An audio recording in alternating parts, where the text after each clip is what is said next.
Olá, muito bom dia a você que está nos acompanhando aqui pelo Notícias Agrícolas no ar, nosso boletim para falar de dólar.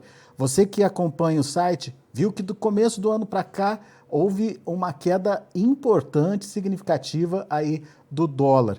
A gente começou o ano lá na casa dos 5,60, 5,70, depois o dólar recuou, trabalhou um pouquinho naquele patamar dos 5,40 e hoje a gente está falando de um dólar muito próximo dos R$ 5. Será que é um novo patamar que veio para ficar? O que está acontecendo? Qual a importância e a justificativa aí para esse momento de queda do dólar? E mais do que isso, será que o dólar tem tanto impacto para a formação dos preços dos produtos brasileiros de exportação como tinha antigamente? Vamos conversar com quem entende. Vamos direto lá para o Rio Grande do Sul, lá para Porto Alegre, onde está Antônio da Luz, economista da Farsul. E o Antônio da Luz também participa do grupo de economistas do Boletim Focus. E por isso ele está antenado, está acompanhando essa movimentação e vai nos ajudar a entender esse cenário. Seja bem-vindo, meu amigo. Obrigado mais uma vez por estar aqui com a gente. E já começo te perguntando o que está acontecendo, porque a gente está vendo essa pressão do dólar aí, o dólar caindo do início do ano para cá, e até que ponto isso pode nos prejudicar. Eu falo isso nas exportações principalmente. Seja bem-vindo, Antônio da Luz. Bom dia, Alexander. Que prazer falar contigo. Que honra para mim estar mais uma vez aqui no Notícias Agrícolas. E eu vou dividir minha fala. Primeiro, eu vou responder a tua pergunta, né? O que está acontecendo e por que está acontecendo? Na realidade, hoje não é bem o dólar que está caindo, né? É o real que está subindo, o real que valorizou, porque inclusive o real foi a moeda que, frente ao dólar, foi a moeda que mais valorizou em 2022. Tudo bem, estamos recém 2 meses, né, do ano, mas foi a moeda que mais valorizou frente ao dólar. E neste período foi o real.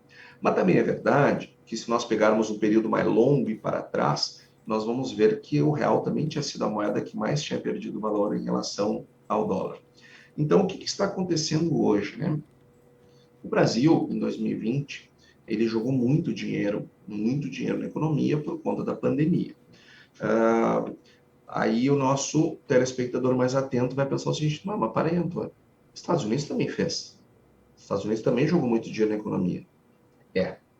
Só que os Estados Unidos, ele joga dólares na economia e esses dólares se espalham pelo mundo todo.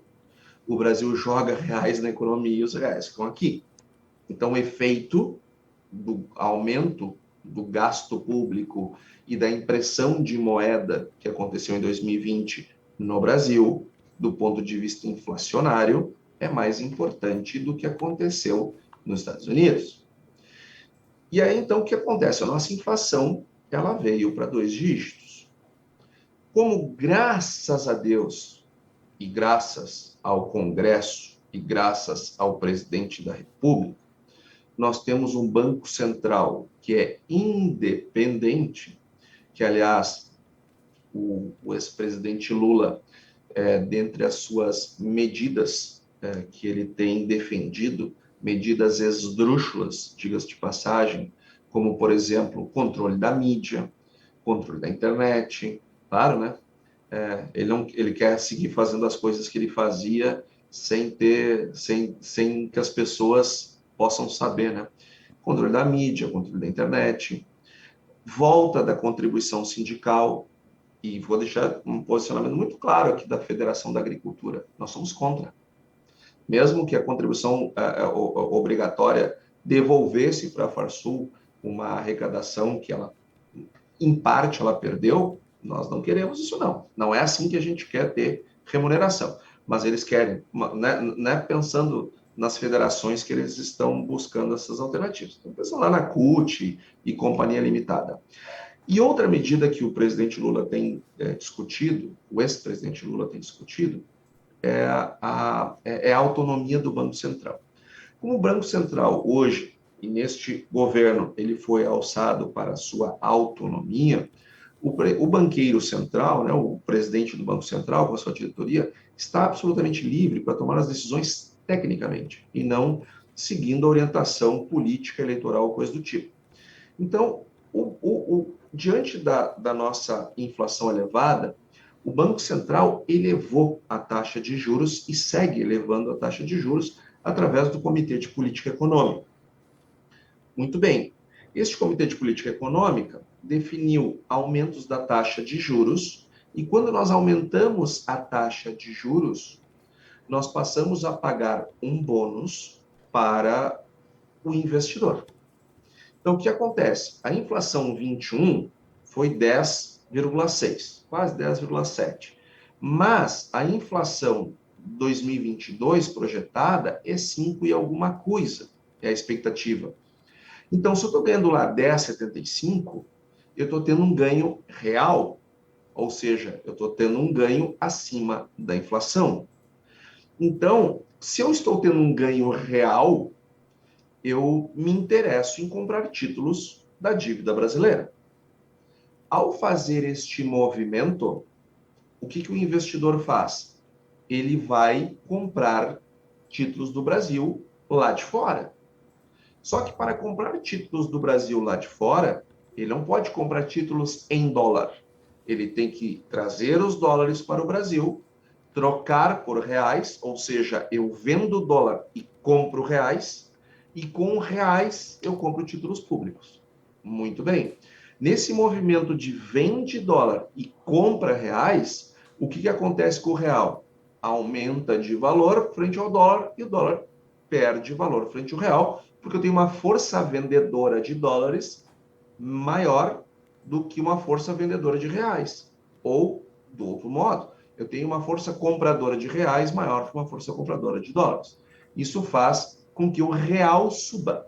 Quando o real sobe, eu preciso menos reais para comprar a mesma quantidade de dólares. Então, a taxa de câmbio cai. Se eu precisava R$ 6 para comprar um dólar, agora eu preciso de R$ 5 para comprar um dólar. Por quê? Porque a minha moeda real se valorizou. Outro ponto, então, o aumento da taxa Selic, ela fortalece o real. Então, este é o primeiro ponto. O segundo ponto é que não foram somente os títulos públicos do Brasil que passaram a ser interessantes. Os títulos privados também são interessantes, porque quando um banco emite um CDB, ou uma cooperativa, uma distribuidora de insumos emite um CRA no mercado de capitais, sempre vai ser CDI mais alguma coisa. Então, o CDI, que é o Certificado de Depósitos Interbancários, ele que mede o custo das transações entre os bancos, esse CDI ele é sempre muito, muito próximo da Selic. Então, se sobe a Selic, sobe o DI. Cai a Selic, cai o DI. Como os títulos privados são geralmente lastreados em DI, o que acontece? Sobe a Selic, sobe a DI, DI mais alguma coisa, eu estou pagando para o investidor um ganho acima da inflação, ele se interessa pelos títulos privados brasileiros. Então, não são só os títulos públicos. Também tem um outro ponto. As ações na Bolsa, quando a Bolsa bateu ali próximo de 100 mil pontos, com um dólar de 5,60, as ações brasileiras ficaram absolutamente de graça. Então veio mais dinheiro para comprar Bolsa brasileira. Então veja, eu tenho um afluxo cambial vindo para comprar títulos públicos, um fluxo cambial para comprar títulos privados, esses dois muito relacionados à Selic, e eu tenho um fluxo cambial para comprar bolsa.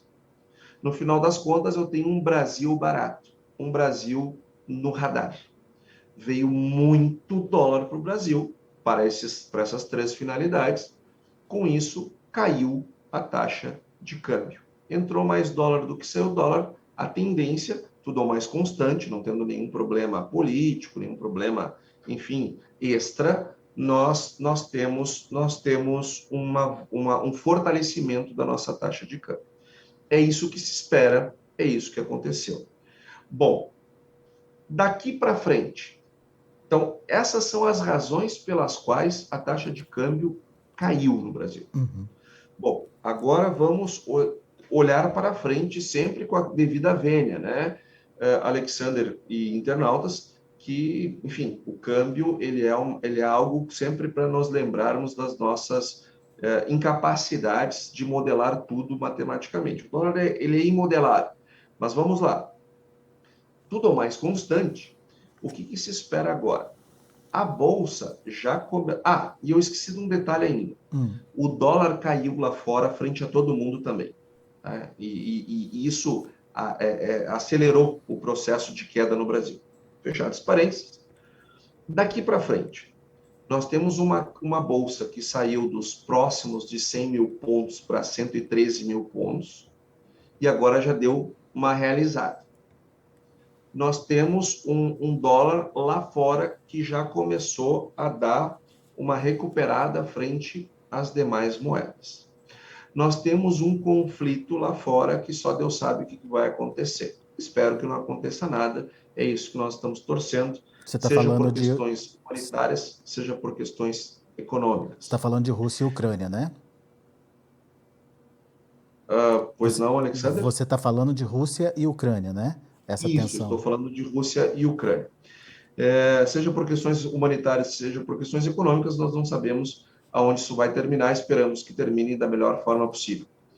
E nós temos uma coisa que precisa ficar muito clara para o nosso produtor. O Brasil está com uma dívida PIB muito elevada, muito elevada. Não tem como nós não termos um aperto fiscal muito forte. Não tem como nós não termos uma preocupação fiscal muito forte. Nós não temos grau de investimento. Então, é muito difícil o câmbio ele cair muito do que ele já caiu. Porque nós temos toda uma questão fiscal que não permite que o real suba mais. A menos que se crie uma perspectiva de superávites primários, uma perspectiva de melhora para a nossa economia que não está hoje no radar. A economia do Brasil hoje está em recessão.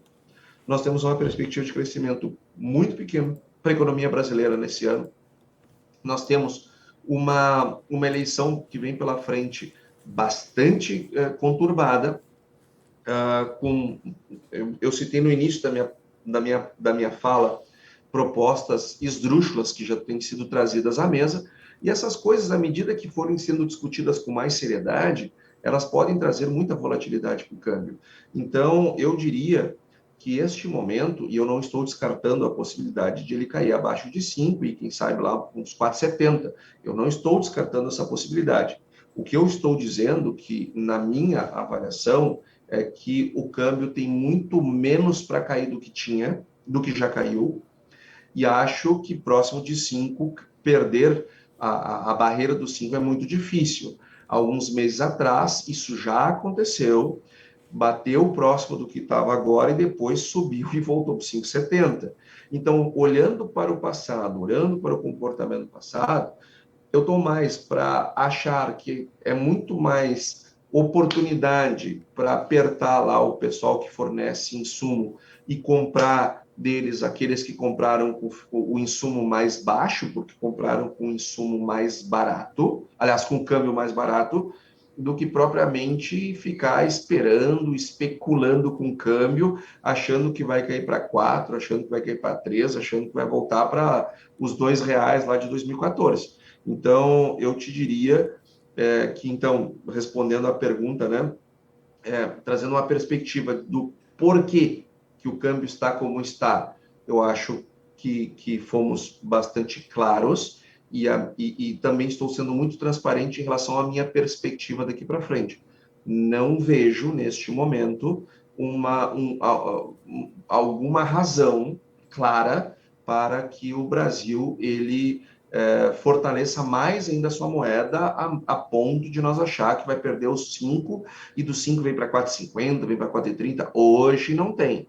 Dívida PIB lá em cima, A maior parte do movimento da Selic já aconteceu, a Bolsa já foi lá para os 113 mil e de lá não passou. Então, o câmbio lá fora já começa a esboçar uma recuperação. Então, eu não apostaria, a menos que surja um fato novo, numa queda do câmbio maior do que já aconteceu. Portanto, me parece um momento muito maior de aproveitar para comprar insumos do que qualquer outro movimento, Alexander. Boa, Antônio. Vamos então tomar como base esse cenário de 5 como piso aí, ou pelo menos como referência, 5 reais por dólar. Isso já impacta na nossa exportação? Tem relação com a exportação? Ou temos um cenário diferente aí e que de repente pode ser menos preocupante essa queda do dólar? Excelente, Alexander. Eu vou te dizer o seguinte para ti e para todos os teus internautas telespectadores.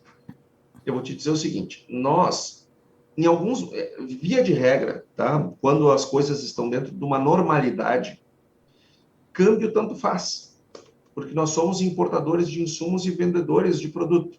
Então, o câmbio me facilita na venda, mas me prejudica na compra. Quando ele cai, me prejudica na venda, mas me facilita na compra.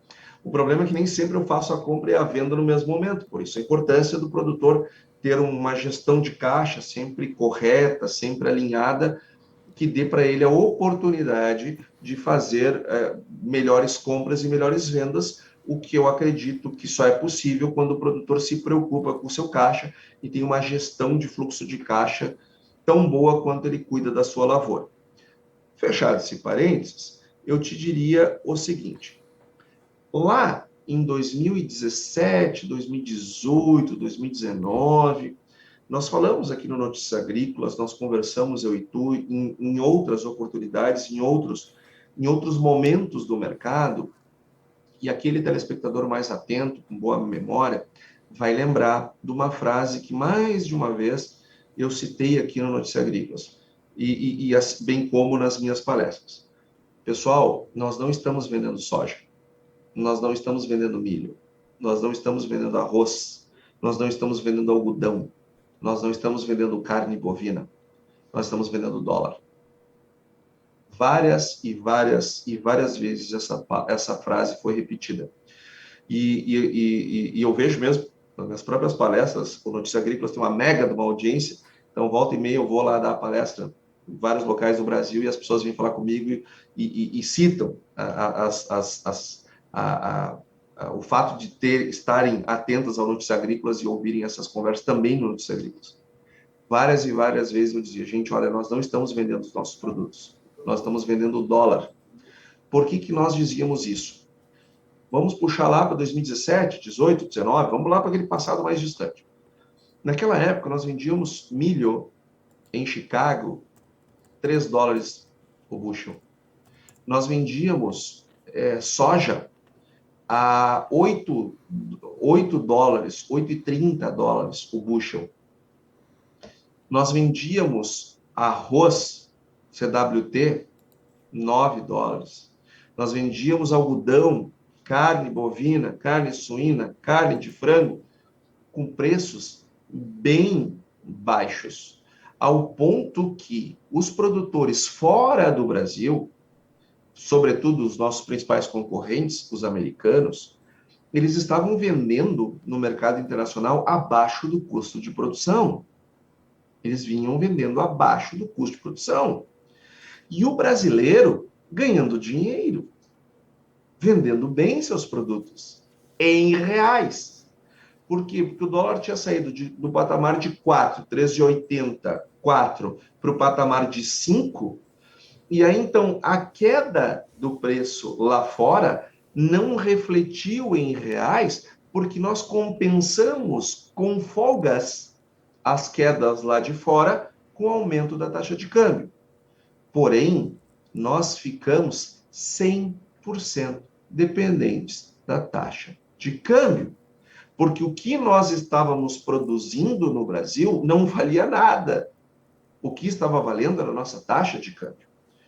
Hoje, a situação não é essa. Nós não estamos vendendo soja a 8 dólares e 30 lá fora. Nós estamos vendendo soja a 16 dólares. Nós estamos vendendo soja a 16,27. Nós estamos vendendo o nosso milho não mais a 330, 320 cents por bushel.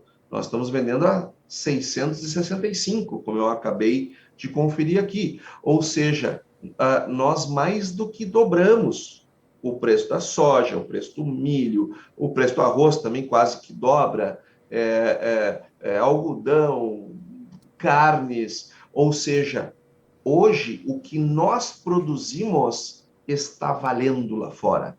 Então a nossa dependência da taxa de câmbio é menor. Por isso que nós vimos uma queda na taxa de câmbio importante, de 5,70 para próximo de 5, e os preços em reais, também é verdade que tem uma estiagem no sul do Brasil, na Argentina, no Paraguai, também tudo isso é verdade, influenciou também. Mas o efeito da queda do câmbio não foi tão grande como seria nos preços em reais, se os preços lá fora, em dólares, não estivessem em patamares tão elevados quanto estão hoje. Então, é muito melhor a situação de um produtor que está vendendo um produto que vale bem do que vender um produto que vale mal e só está vendendo bem na sua moeda porque a taxa de câmbio está lhe favorecendo. Ô, Antônio, então aquela frase, estamos perdendo a competitividade, não é totalmente verdade nesse momento? Não, não, porque se nós dolarizarmos o nosso processo produtivo todo, nós estamos competitivos, porque os preços lá fora compensam a produção, aqui ou em qualquer lugar do mundo, né? Então, não vejo que estamos perdendo competitividade, até porque a queda da taxa de câmbio nos permite fazer compras de insumos que nos dão melhor competitividade. Então, sempre temos que lembrar, temos que comprar bem e vender bem. O comprar bem, eu preciso aproveitar as oportunidades de compra. Essas oportunidades de compra se robustecem quando eu tenho uma queda na taxa de câmbio. E a minha melhor venda do meu produto se robustece quando eu tenho um câmbio um pouco mais alto. Agora, o que eu tenho que esperar para frente é inércia. O que é inércia? Continuar as coisas do jeito que vem performando. E como é que as coisas vêm performando hoje em dia? Nos últimos anos, né? O câmbio vem assim.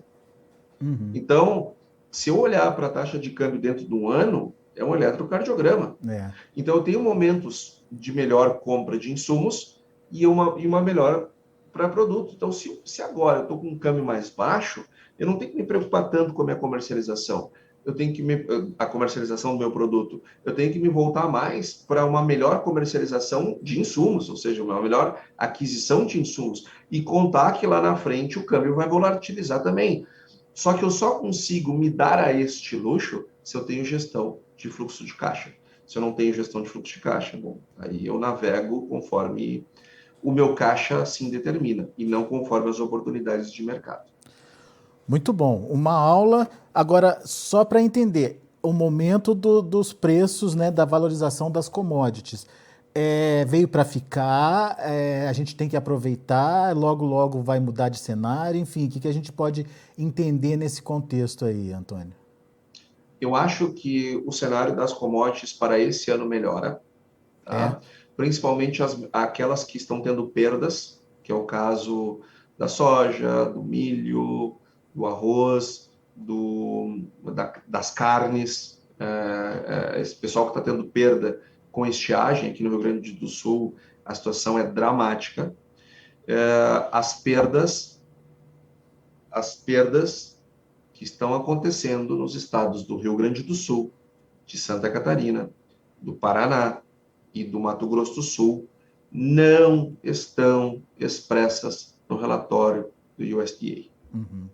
Ou seja, embora várias consultorias internacionais já estão alertando o mercado de que as perdas são maiores do que as reportadas no relatório do USDA, ou seja, isso já foi para o preço, eu quero dizer que as perdas são maiores ainda. Tem muita perda para ser revelada para o mercado. Então, eu diria que daqui até a entrada da próxima safra, nós temos estes mercados que estão perdendo com uma perspectiva de firmeza muito grande. Porque o Brasil, embora a gente às vezes não se dê a essa importância, os Estados Unidos têm uma seca, os Estados Unidos eles perdem 6 milhões, 5 milhões, 10 milhões, é um carnaval, Chicago explode, vai mexer na oferta global de soja, e vai, e eles não estão mentindo, vai. O problema é o seguinte, que o Rio Grande do Sul é o segundo maior produtor de soja do Brasil, Paraná é o terceiro, Pois é. Mato Grosso do Sul é o quarto, e nós somos, portanto, tirando o Mato Grosso, que é o maior, os maiores produtores, depois do Mato Grosso, do país que mais produz soja no mundo. Então, as perdas que acontecem no Rio Grande do Sul, em Santa Catarina, Paraná e Mato Grosso do Sul, não impactam somente os estados, impactam a oferta do mundo de soja, ou impactam a oferta do mundo de milho, e assim e de carnes. Então, nós deveremos ter preços bem firmes, pelo menos essa expectativa que nós temos, apesar da queda no câmbio, daqui até a próxima safra. Bom, e aí a próxima safra tem muita água para rolar. Espero que role muita água. Aliás, está faltando água rolando aqui no sul e sobrando do sudeste para cima, né? O que é uma lástima, o que gera outro tipo de problema, tão grave quanto, porque não interessa do que tu perde, o importante é o que tu perdeu, né? Então, se por excesso ou falta de chuva, o Brasil está tendo dificuldades de norte a sul, e essas dificuldades nós temos que ver como é que elas vão performar para 2023. Porque o que acontece, Alexander? Hoje, a situação de renegociação de dívidas, essas coisas, está muito grave mesmo. Porque o Congresso pelou, né, usando aqui um termo mais regional, né, deixou nu o Executivo por conta do fundão eleitoral, por conta das emendas de relator e assim por diante. Está faltando dinheiro agora para poder fazer o parcelamento das dívidas dos produtores que quebraram com os problemas climáticos. Então, hoje, se nós não resolvermos essa questão fora do crédito, para que esse produtor consiga reposicionar o seu passivo, ter e acessar crédito para plantar de novo, eu não sei como é que vai ser a safra 23. Então, existem ainda muitas indefinições sobre o tamanho da safra 23, que aí sim, estamos falando de preços lá do ano que vem. Mas os desse ano, a expectativa que temos é que os preços continuem firmes em razão do tamanho das perdas que nós estamos observando nesses 4 estados que estamos acompanhando mais de perto por conta da estiagem, mas também temos ciência das perdas que estão acontecendo no Sudeste, no Nordeste, no Mato Piba. Nós estamos cientes das perdas que estão acontecendo lá, bem como das perdas que estão acontecendo nos vizinhos, Argentina e Paraguai em particular. E como você disse, perdas que vão refletir no mundo e na precificação aí da soja, garantindo, portanto, a valorização, a continuidade desse momento de valorização das commodities. Muito bom. Antônio da Luz, meu caro, muito obrigado, viu, mais uma vez por estar aqui com a gente, por dividir um pouquinho do seu conhecimento aqui com o pessoal do Notícias Agrícolas. Volte sempre, Antônio. Obrigado, Alexander. Prazer estar contigo. Prazer te ter de volta agora no nosso país, com muitas informações trazidas de lá. Muito obrigado. Um abraço a todos aqueles que nos acompanham. Legal, da Luz. Obrigado você. Um abraço. Posso convidar todo mundo para nos seguir lá no Instagram, @Antônio da Luz, _economista. Como é que é? Fala de novo, Antônio. Antônio da Luz, _economista. Quem quiser nos seguir lá, por favor, fique à vontade. Legal, muito bom. Meu amigo, obrigado, um abraço, até a próxima. Vamos lá. Tá aí, Antônio da Luz dando uma aula, portanto, de dólar aqui pra gente. Você entendeu por que o dólar chegou nesse patamar próximo aí dos R$5. O que pode acontecer a partir de agora? O Antônio da Luz não acredita que o dólar vai seguir caindo, não. Pelo contrário, tem todo um contexto aí que justifica, no mínimo, a manutenção desse patamar aí próximo dos R$5 e principalmente a relação desse patamar, dessa queda, com as commodities, com as nossas exportações. O impacto é muito menor, você ouviu o Antônio da Luz falando aí, porque agora a gente não está dependendo do dólar para garantir a remuneração. O produto brasileiro no mercado internacional está valorizado e, portanto, tem aí a sua importância essa relação, obviamente, com o dólar, mas o impacto na formação dos preços é menor aí quando você compara com anos anteriores, como lá em 2017, 2018, quando o preço das commodities no mercado internacional era, às vezes, até abaixo do custo de produção. Então, o momento é diferente, portanto, requer uma análise diferenciada e foi o que fez aqui para a gente o Antônio da Luz. Muito bom, a gente vai ficando por aqui. O Notícias Agrícolas está ao lado do produtor rural há 25 anos. Continue com a gente. Participe das nossas mídias sociais no Facebook Notícias Agrícolas, no Instagram, @Notícias Agrícolas e em nosso Twitter, @Notiagre. E para assistir todos os nossos vídeos, se inscreva no YouTube e na Twitch Notícias Agrícolas Oficial.